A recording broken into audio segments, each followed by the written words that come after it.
እንግዲህ ለጽምዶች ዛሬ መልካም ነገር አልናገርም ቢኮዝ ጽምዶች በጣም አወሳስበው በፖለቲካ ፐርሃንድ እንደወሰዱ ምናምን ነበርና ጽምዶን በተለያየ መልክ ቻሌንጅ ስናደርገው ነበር። ጽምዶ ሰሜናዊ ነው ሴሜቲክ ነው?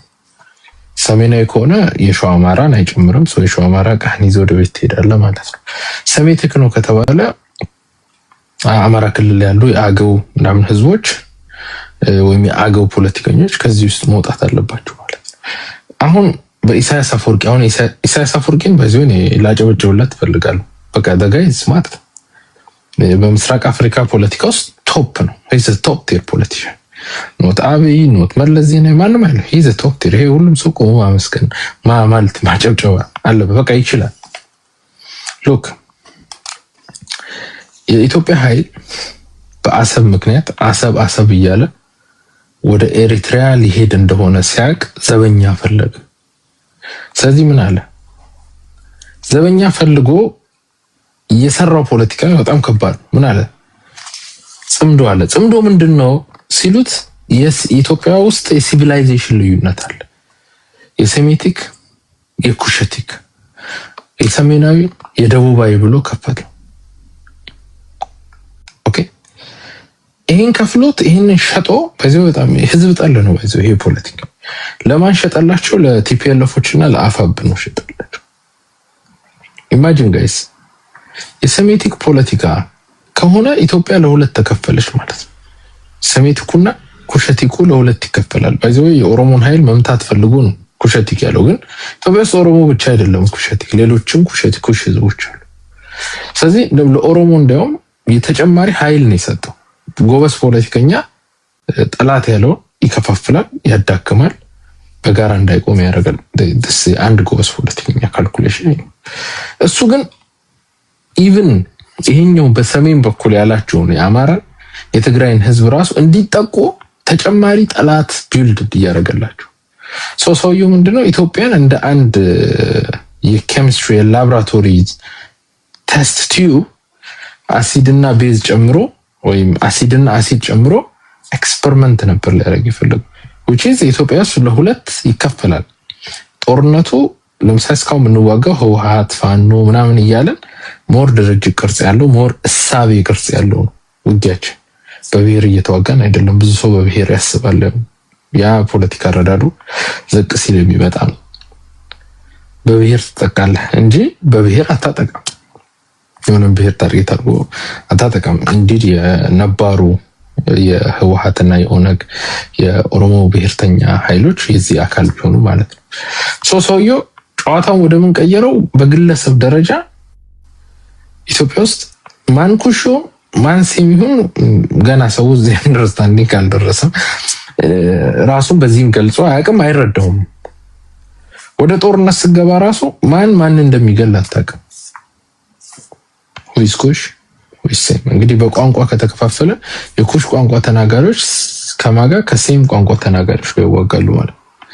ለኢሳያስ አፈወርቂ ዘዊን ቢኮዝ ኢትዮጵያ ጠንካራ በሆነች ቁጥር ለኤሪትሪያ ስጋት ናት። ኤሪትሪያ ለምትባል ሀገረ መንግስት ስጋት ናት። ስለዚህ ሀገረ መንግስት ስጋት የሆነ ሀገር ምን መሆን አለበት? መጥፋት አለበት አይደል? መዳከም አለበት ወይም ሰረንደር ማድረግ አለበት። ለዛ ስጋት ነው ላለው ሀገር እጅ መስጠት አለ። ኢትዮጵያ ውስጥ ኢትዮጵያ ኢን ጀነራል ወይ ለኤርትራ እጅ ትሰጣለች፣ ያ ማለት ትንበረከካለች ወይ ትፈርሳለች። ካልፈረሰችም ያለማቋረጥ የደም መቃባት ውስጥ ትገባለች። የደም ማልቅ አሁን እንደ ብሔር ብንታገል እንኳን የሆነ ብሔር ከሆነ ብሔር ጋር አብሮ ይሆናል። ሴሜቲክ ኩሸቲክ ብለ ጦርነት ብትከፍት አንድ ሀገር ላይ ምንድነው ሊፈጠር ይችላል? አንድ የሸዋ አማራ የኦሮሞ ሚስት አግብቷል እንበል። ከዛ እዛ ቤት ገባህ ማለት ነው።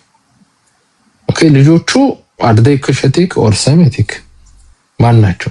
ኦኬ ስለዚህ ልታስመርጣቸው ነው። ይሄ is really hard። ስለዚህ ኢትዮጵያ ውስጥ የማይገባን የማንረዳው ጦርነቱ ስለመክተት ነው ሐሳቡ። ይሄን ያረጋባት አልፈርድበትም። ሄዘ ፖለቲሻን የራሱን አገራዊ ናሽናል ኢንተረስት ወይም የሀገሩን ጥቅም እያስከበረ የሌላ ኢትዮጵያ ገደል ግባ ነው። በጣም ብሩታል ነው የሄደበት እና በዚህ ውስጥ አማራን እዚሁ ሳይን አፕ እንዲያደርግ ሊያስገቡት። ያ ማለት እዚህ ውስጥ እስቲ ከታች በአማራነታችሁ የምትኮሩ ልጆች አንዳንድ ጻፉልኝ። አኪራ አሁን የትግራይ ልጆችም አንዳንድ ይጽፋሉ። አዎ የቲክታክ ሁለት አይነት አማራ ነው ያለው ታውቃለህ። የቲክታክ አማራ አለ፣ ትግራይ ሆኖ አማራ። አዎ ትክክል።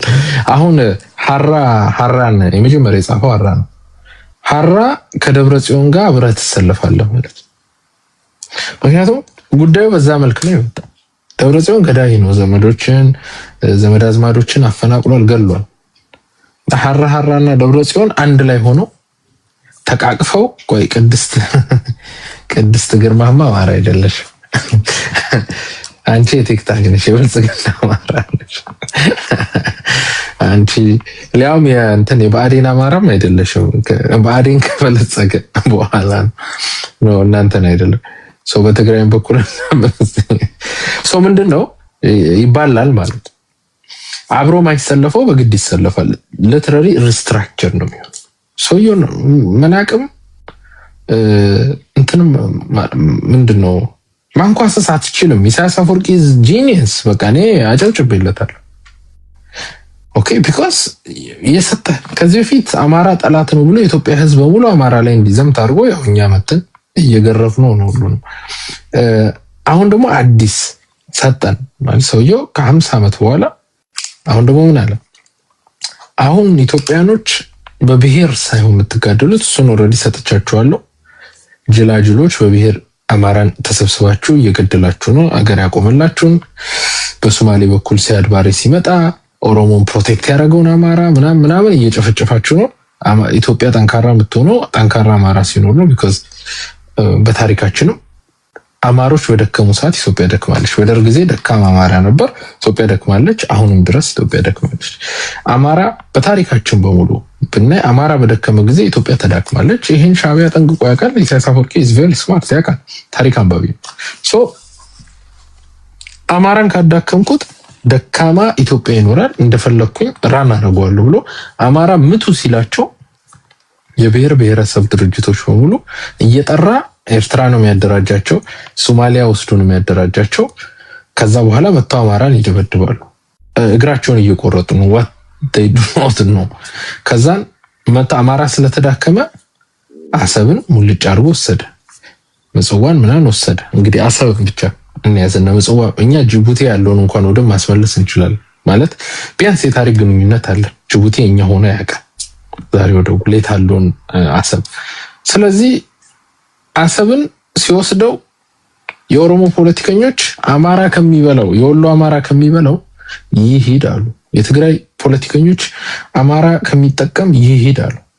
አሁን ሁላችሁ 135 ሚሊዮን ኢትዮጵያን ተዘግቶባችሁ ፓስታ በ50 ብር መግዛት ስትችሉ ፓስታ 150 ብር ገዝታችሁ ትበላላችሁ። this is what we did። የድካማችሁ ፍሬ ቁርሳችሁን አሳጥቷችኋል፣ ምሳችሁን አሳጥቷችኋል፣ ራታችሁን አሳጥቷችኋል። ኢኮኖሚያችሁ ከስሯል። እኛማ ኦልሬዲ ከስረናል። ምንም ችግር የለም። አሰብም ሄዶ የተጎዳ ነው ያልተጎዳን የዘሰም ነው ዲፈረንስ አጥቷል። ለሌላ ግን ኢትዮጵያዊ ስፔሻሊ አማራ ለታገላችሁ ኢትዮጵያ እናዳከማችሁ ሻዕቢያ ኮራ ብሎ አሰብን ሲወስድ ምንም ማድረግ አልተቻለ። አማራዎች ግን እነ ፕሮፌሰር አስራት ሳይቀር በጊዜው ተከራክሯል። ስለዚህ ምንድነው ያደረገው? እሱ የራሱን ጦርነት እናንተ እንድትዋጉለት አደረገ። አሰብን ሊወስድ ሲል እምቢ የሚለው አማራ እንደሆነ ስለሚያውቅ አማራ ምቱ አላችሁ። and you guys think አማራን በመምታት ያተረፋችሁ መስሏችሁ፣ እሱ ስራውን እየሰራ። ስለዚህ እንደ አህያ ነው የተጋለባችሁት። ሶ በዛ ጊዜ ኢትዮጵያን ለማዳከም ኤርትራ የምትባል ጠንካራ ሀገር ለመፍጠር ኢትዮጵያ መድከም አለባት ለሚለው ፖለቲካው ሰርቷል። እኔ መቼው ባይዘው ምንም I have no any problems። እኔ አታላይ ሳይሆን ተታላይ ነው የምንቀው። ኦኬ አታላይማ ስራው ነው አገሩን ለማዳን አገሩን ለመጥቀም ነው። ነገ አብይ ሄዶ ግብጾችን አታሎ ምናም ቢመጣ ምን እንትልለው ልኮንነው አልችልም። በቃ አገሩን መጥቀም ካለበት ያንን ሰራ። ሶ በዚህ ልትከሰው አትችልም። ሰው ይመቻቸው። I don't have any issue። እኔ ለኤርትራኖች ችግር የለብኝም። በቃ you guys are smart። ያው ያደረሳችሁ አደጋ ግን አንረሳም ያለው ማንኛውም ግን ይሄን ሰርቷል። አሁን ደግሞ ለመላው ኢትዮጵያ አዲስ አጀንዳ መጣ። just to save himself ከብልጽግና አደጋ ስለመጣበት ምን አለ እስቲ ኢትዮጵያኖችን በፊት አማራን ግደሉ ብዬ አቀጣቀጫቸዋለሁ። አማራ ደግሞ የሚሞት አይደለም። ስለዚህ መቀጣቀጡ እስካሁን ቆይቷል 50። አሁን ደግሞ ለምን ሴሜቲክ ኩሸቲክ ብዬ አላባለውም ብሎ ለአንዱ ሴሜቲክ አለ፣ ሌላውን ደግሞ ኩሸቲክ ነው። እሱ ነው መጀመሪያ የለኮሱ። ይሄ የሲቪላይዜሽን ጦርነት ነው ምናምን ብሎ ማለት ነው። ይሄን ያደረገው ምንድነው? በአብይ በኩል ያለው ኃይል አደጋ ይጥልብኛል። ለምን ኢሳያስ አፈወርቂ አልተዘጋጀም? እድሜውን ተመልከቱ። ኤሪትራን ብሎኬድ መፍጠር አልቻለም። የሚመጣበትን ጫና መሸፈን የሚችልበት አቅም አልፈጠረም። አሁን አቅሙን ፈጠር። በብልጽግና በኩል ደግሞ ያለው ደካማ መንግስት ስትሬት ኦፍ ሆርሙዝ ወይም የሆርሙዝ ሰርጽ የተዘጋ ጊዜ ኤሪትራን አሰብን ሄዶ ለመቆጣጠር ጥረት ቢያደርግ ኖሮ ዛሬ አሜሪካኖቹ እሱን ይደግፉት ነበር። ቢኮዝ ኤሪትራና ኢትዮጵያ ጦርነት ውስጥ ከገቡ አሜሪካኖቹ ካልኩሌት አድርገው የትኛውን ሀገር ልርዳ ብለው ያስባሉ። ኦብቪየስሊ ሰክሰስፉሊ ኢትዮጵያን መርዳት አዋጭ ነው። ኢትዮጵያን ይረዱ ነበር። ሰውየው ዘገየ። ስትሬት ኦፍ ሆርሙዝ ከተዘጋ በኋላ የባብል ኤል የሚባል ኮሪደር አለ። እሱ ወደ የመን ጋር የሚገናኝ ባብል ኤል ሊዘጋባቸው ነው። ቢኮዝ ዛጋ የሁሲ ሚሊሻዎች አሉ። ስለዚህ ምን አደረገ? ባብል ኤል ላይ የሁቲዎችን ሊመታልን የሚችለው ማን ነው ብሎ ሲያስቡ ብልጽግናንም ኢሳያስን መጠቀም እንችላለን አሉ። because current American policy they don't have any issue ብትሰድባቸው ብትጠላቸው if you can bring the money they like you። ስለዚህ ኢሳያስን ማውራት ጀመሩ። አነሱለት ማዕቀብ ማንሳት ማለት የመጀመሪያው የውይይት መንገድ ይባላል። ስለዚህ ኢትዮጵያንም ኤርትራንም ያዋት እንደ አንድ አርሚ ሰፕላይ እንደሚያደርጉ ኃይሎች ናቸው። ኤሪትራም ሰራዊቷን ይዛ የሻዕቢያን ሰራዊት ይዛ ባብል ኤልን ተሻግራ የመን ላይ ሁቲን ትመታለች። እንትናም ሁቲን ይመታል፣ አብይም ሁቲን ይመታል። ስለዚህ ሁለታችሁ ተስማምተህ የአሜሪካ ወታደር ትሆናለህ ነው። እምቢ ካልክ ደግሞ ትቀጠቀጣለህ። ኢቭን እምቢ ማለት ይችላሉ ባይዘው ቢኮዝ የተሻለ አሜሪካ ካላት ሚሊተሪ ፖዚሽን የተሻለ ኤርትራም ኢትዮጵያም አላቸው። ቢኮዝ በተቻለ መጠን እምቢ ካሉ ለምሳሌ ሁቲዎችን አንመታም ካሉ አሜሪካ ልትቋቋም አትችልም። ያን ቦታ የምታውቁት ነው። የኢራን አቅም አለ ምናምን። ግን ያንን እንኳን ካርድ መሳብ አይችሉም። 1000% እርግጠኛ ሆኜ የምነግራችሁ ኢሳያስ ይህን ካርድ ይስባል። ከእናንተ ጋር ባልሰራስ ሊላቸው ይችላል። ሁቲዎቹ በዛ መንገድ ሲዘጉ እኔ በዚህ መንገድ ብዘጋስ ባንቃችሁስ ይላቸዋል እንደ ኢራን። ስለዚህ ከኤርትራ እጁን ጠመዘዘች አሜሪካ ተገዳ ከኢሳያስ ጋር ትደራደራለች። በአብይ በኩል ያው ለአሜሪካ ሞታለሁ ያለ ስለሆነ ተስማምቶ ነው የሚገባ። I don't have any issue እሱ ላይ። በአሁኑ ኢሳያስ ወደ አሜሪካው አሰላለፍ ሲመጣ የአሜሪካ የአብይ አሰላለፍ ውስጥ ይገባል ማለት ሲገባ ጽምዶ በሻዕቢያ በህዋት እና በእንትን በአፋብን የተመሰረተ ነው። ሻዕቢያ ጥላ ወጣቸው። ኦኬ ሻዕቢያ ጥላ ወጣች። አሁን ማን ቀሩ? ህወሓትና አፋብኖች ቀሩ። what are we going to do? አኪላ ጉምዝ ሚሊሻ አገው ሸንጎ ከማለት ኮሚቴ ማለት ነው። እነሱ ትንንሾቹም እንደዛው ከጨዋታ ወጡ። ኢሳያስ አፈወርቂ is very intelligent። አኪላ ሶሪ ቅርታ ዲቲን ትንሹ እንትን አፋብንና ጉምዝ ሚሊሻ አንድ አይነት አይመስሉም በጽምዶ እይታ። አንድነት መሰረቱን ካየህ ሁለቱ አንድነት የጋራ ኦፕሬሽን ፈጥረናል ነው ያሉት እንጂ እንትን እኮ አይደለም አይደል? ጁኒየር ናቸው እነዚህኞቹ። ሰው ምንድነው ይሄ ተከሰተ። አሁን እንደ መንገድ ላይ ልጅ ጥለህ አሁን ሰዎች ልጆቻቸው መንገድ ላይ ይጥላሉ። ማይወዷቸው ክፉ ሰዎች፣ ጥሩ ሰዎች ልጅ አይጥሉም። ክፉ ሰዎች ግን ልጆቻቸው መንገድ ላይ ጥለው ይሄዳሉ። ኢሳያስ አፈወርቂ የወለዳቸውን የፖለቲካ ልጆች አፋብኖችን ነዘመነን ምናምን መንገድ ላይ ያዘረክርኳቸው ነው። ከዚህ በፊትኛ ምን አለ እንደው ከሄዳችሁ ከዚህ በፊት እዚህ የምትመጡ ሰዎች ወለም ታውቃላችሁ የተናገረው ኢሳያስ አፈወርቂ ኢንተረስቱ ፕሪቶሪያ አግሪመንት መፍረስ ነው። ፕሪቶሪያ አግሪመንት በፈረሰ ማግስት ከአብይ ጋር ያለውን ጉዳይ ሪቪዚት ያደርጋል ይጠይቃል ብለን ነበር። ህዋቶች ፕሪቶሪያን ልክ እንዳፈረሱ ኢሳያስ አፈወርቂ ከብልጽግና ጋር ለመነጋገር ክፍት መሆኑን አሳወቀ። ቢኮዝ ከህዋት ጋር ሳውዝ አፍሪካ ሄዶ ሲፈራረም ነው ኤርትራ ጥሎ የወጣው ከዚህ አሊያንስ። ስለዚህ በጠላት ደረጃ ከአብይ ይልቅ ህዋት እንደ ጠላት እንደሚያት ይሄ በቂ ነው። ግን የህዋት ሰዎች ያው ዳርዳሚስ እውቀት የላቸውም። ያው መደንቆራቸው እኛ ደስ ይለናል፣ ፖለቲካል ሚስቴክ ስለሚሰሩ። ስለዚህ ህዋቶች ያሰቡት ይሄ በሰሜናዊ ምናምን በሚለው ፖለቲካል ፊያስኮ ውስጥ አንድነት ያለ ምናምን መስሏቸዋል። አም ሪሊ ሃፒ ሚስቴኩን ስለሰሩ እዚህ ውስጥ እነ ጅሎ ወይም እነ ማሞቂሎ እነ ዘመነ እዚህ ውስጥ ሄደው ገቡ።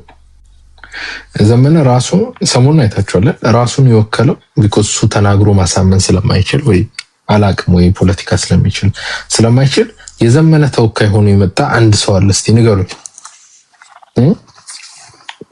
በኔ አስተሳሰብ የዘመነ አለቃ ብዬ ይዘዋለሁ። ግን የዘመነ ተወካይ ማን ይመስላችኋል? ዘመነን ከኤርትራ ጋር ያገናኘው ምናምን ተወካዩ ማን ይመስላችኋል?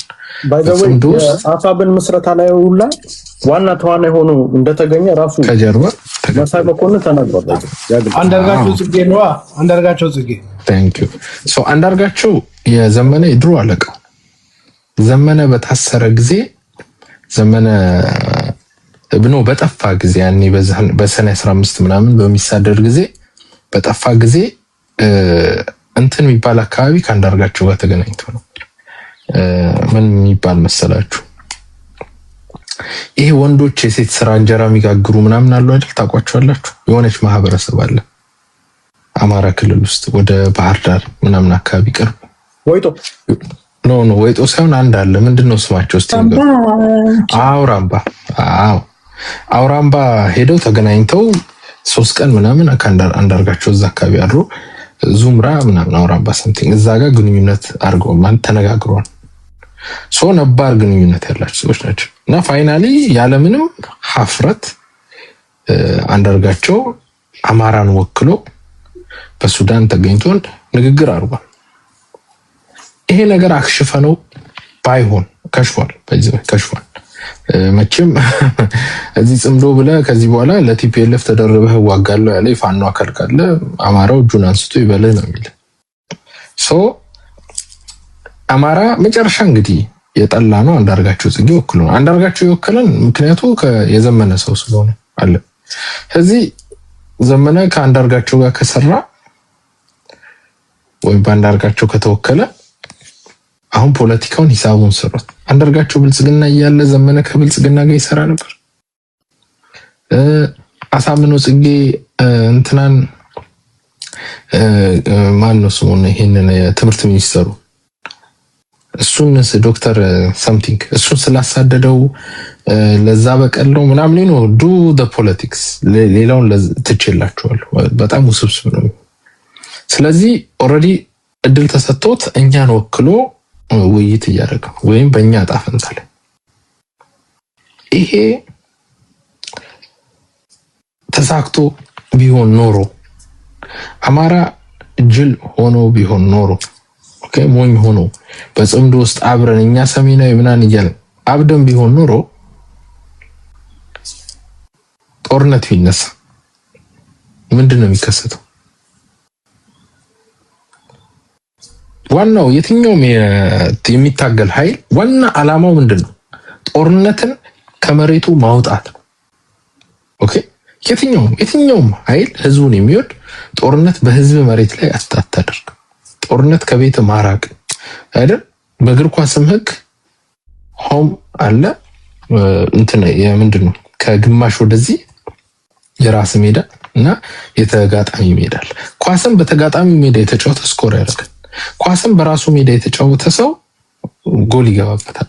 የትኛውም ታጋይ ህዋቶችን ጨምሮ ኤርትራም ያደረጉት ይሄን ኤርትራም ጦርነት ወደሷ ሜዳ ሳይገባ ወደ ኢትዮጵያ ውስጥ መግፋት ነው ሰክሰስፉሊ ተሳክቶላታል። ህዋትም ጦርነቱን አማራ ክልል ማድረግ ነው ተሳክቶላታል። አፋብኖሽን ጦርነቱን አማራ ክልል ማቆየት ነው የፈለጉት። ጦርነቱን የማውጣት ሐሳብ አልነበራቸው። በዚህ ምክንያት ምን ተከሰተ? ምን ይከሰት ነበር? ሱዳን ሰራዊቷን ይዛ ብትገባ ህወሓት ሰራዊቷን ይዛ በገባ ኤሪትሪያ ሰራዊቷን ይዛ የምትገባው የት ነው ካልን አማራ ክልል መድፍ ድሮን ወይ ሱዳኖች ኦሮሞ ነህ አማራ ማን ነው ኦሮሞ ማን ነው አያውቁ ከፊት ለፊታቸው ያገኙትን በሙሉ እየመቱት ነው የሚሄዱት። ጦርነት ከተገባ አይተም ማናቀው መሳሪያ ይተኮስብናል። ሱዳን ውስጥ በቀን ከ3000 እስከ 5000 ሰው ይሞታል። በጣም ብዙ ሰው ይሰደዳል። ያ ነምበር ወዴት ይመጣል? ወደ ኢትዮጵያ ይመጣል። ባይዘው ሱዳኖች የማህበረሰብ አንድነታቸውን ኢትዮጵያን በመውጋት ሊያሳኩት ይችላሉ። ደግሞ እንደዛ ነው የሚከለው። ስለዚህ የአማራ ህዝብ ላይ ከፍተኛ ጦርነት ይመጣል። ማንም ይከላከለው ይሄን ጦርነት? ማርሸት ነው የሚከራከረው ወይስ ዘመነ የፈጠረው ዙ ነው? ምንድነው? ዘሪሁን 23 ነው ዘሪሁን 13 የሚባል መሳሪያ ያለ እሱ ነው ወይስ ድሮኖችን በክላውድ ቴክኖሎጂ የሚከላከለው የጉርድ በርሜል ቴክኖሎጂ ነው የሚከላከለው? በምንም ልንከላከለው አንችልም። ማን እንደሚወጋን እንኳን አናውቅም። ኢቨንቹዋሊ ውጊያው ከተጀመረ በኋላ ተገደን ከአብይ ጋር ሁሉ ልንሰለፍ እንችላለን ለመኖር ማለት ነው። ህዝባችን እንኳን ህዝባችን ፋኖ ሊሰለፍ ይችላል። ምክንያቱም ሱዳኖቹ ሲመጡ አብይን ለማውረድ አይመጡም። they do not care about አብይ ሊያፈርሱ ነው የሚመጡት። ከአብይ ጋር ኢቨንቹዋሊ እንደራደራለን ብለው ስለሚያስቡ ሲመቱትም በጣም ስለሚመታቸው ኦኬ ሲመቱት በጣም ስለሚመታቸው ያ ቻሌንጅ ከሚመጣባቸው ይልቅ አማራ ክልል መጥተው እዛ ጋር ቢመጠመጡ ነው የሚፈልጉት። በዛ ጊዜ ከባድ መሳሪያ ይኸውላችሁ፣ ስለ ጦርነት ልንገራችሁ። ከዚህ በፊት እዚህ አርጡማ ፉርሲ የሚባል ቦታ ላይ የኦሮሞ የጽንፈኛ ኦሮሞ ኃይል ዲሽቃ ይዞ የተኩሷል። ዲሽቃ ከ1.2 ኪሎ ሜትር ርቀት ላይ ተኩሶ መምታት ይችላል። የኛ ጀግና ተዋጊዎች እጃቸው ላይ ያለው ክላሽ ነው። ክላሽ ከ400 ሜትር በላይ ሰው አይመታል። የውጤት ርቀት የመግደል አቅም ያለው 400 ሜትር 300 ሜትር ነው። ስለዚህ አማራው ከ1.2 ኪሎ ሜትር ተኩሶ መምታት አይችልም በክላሽ። ስለዚህ አቅም የሌለው ሽንታም የኦነግ ሰራዊት ከ1200 ሜትር ወይም ከ1.2 ኪሎ ሜትር የአማራውን ጀግና ተኩሶ ይገለው። ቅርብ ለቅርብ 100 ለ100 ሜትር ቢገናኙ ተኩሶ የመታውን 10 የአማራው ልጅ ሊመታ ይችላል። ቴክኖሎጂ ልዩነት አያችሁ። የፈለገ አቅም ቢኖር አንተ ሳታውቀው መጥቶ ይገላል። ኦኬ ሱዳኖች ይዘው የሚወጡት መሳሪያ ከሳውዲ ምናምን የመጣ ነው፣ ከፓኪስታን የመጣ ነው። ከ60 ኪሎ ሜትር ይመታል። አንተ ቁጭ ብለህ ቁርሳችን በልተን 2 ሰዓት 3 ሰዓት ነርተን ሱዳኖችን እንገጥማለን ብለህ እያወራህ እዛይ አመድ ያደርጋል። ያ በጣም በተደጋገመ ቁጥር ከምትጠላው ከአብይ ጋር ሁሉ ተሰልፈ አብይ ከባድ መሳሪያ ሽፋን ትጥልኝ ልትል ትችላለህ። ለምነህ ማለት ነው። አብይ ደግሞ እሱም ፖለቲከኛ ነው፣ ያስቀጠቅጣል። እስኪ በቃ አብይን የእግዚአብሔር ያክል እጅን ከፍ አድርገህ እባክህ የከባድ መሳሪያ ሽፋን ስጠን እያልክ እስክትለምነው ድረስ ያንበረክካል። ትቀጠቀጣለህ። ያኔ ምን ታደርጋለህ? የግዴታ እጅን ተጠምዝዘህ ወደ አብይ ትመጣለህ። ስለዚህ አንዳንድ የፖለቲካ ሚስቴኮች ጠላትን እንድትለምን ሁሉ ሊያደርግ ይችላል። ተው ጽምዶ ተው፣ ሁሉም ጦርነቱን አማራ መሬት ላይ አድርገው መገላገል ነው የፈለጉት። ኦኬ ስለዚህ ውጤቱን አያችሁ። ኤሪትሪያ ኤኒ ሞመንት ጥቅሟ ሲጠበቅ እጥፍ ነው ያለችው። አማራ በራሱ ጥቅም ወልቃይትን ሰተን አዲስ አበባ ብንገባ የሚል ሁሉ ካልኩሌሽንስ ነበር። ጥቅሙን ሰጥተው ማለት ነው። ኤሪትሪያ ደሞመንት የትግራይ ፖለቲካ ደሞመንት ወልቃይትን ሰጣቸዋለሁ ካሉ አማራ ብለው የመሃል ጣታቸውን ወጥተው ነው የሚሰሩ። ኦኬ አይፈልጉም። ፖለቲካ እንዲህ ሊሰራ አይችልም።